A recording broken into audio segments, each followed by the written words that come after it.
A rare degree of criticism of Russia's military performance in Ukraine was recently published in the People's Liberation Army (PLA) Daily, China's leading official military periodical. The January 12, 2023, article proposed Russian military reforms, signaling potential inter-service military politics in China.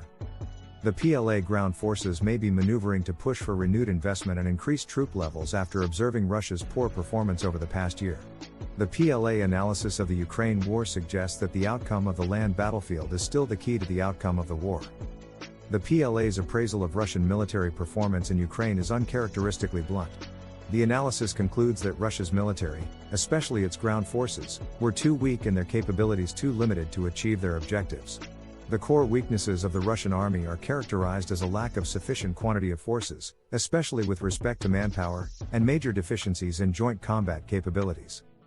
The report notes that the battalion tactical group combat units have not been adequate to the task at hand, lacking the ability to be self-sustaining in combat and too weak to be effective. The proposed reform is to transform from a brigade back to a division system. The report highlights the degree to which Russia's ground forces had been reduced in size prior to the war, noting that the million-person army is now barely able to perform homeland mobile defense and overseas garrison missions. This analysis could indicate potential PLA concerns that China's ground forces may also be undermanned, considering their own internal security mission, as well as a potential Taiwan contingency. The report calls the brigade unit unable to effectively fight protracted and high-intensity conflicts of attrition. Russia plans to build up its airborne troops into 2 full assault divisions and Marines up to 5 divisions. Both of these types of specialized forces would be key elements in a Taiwan scenario and would likely bear the brunt of initial fighting. To deal with the overall manpower shortage, Russia is taking corrective measures by improving the military service recruitment system and perfecting the equipment and material reserve systems.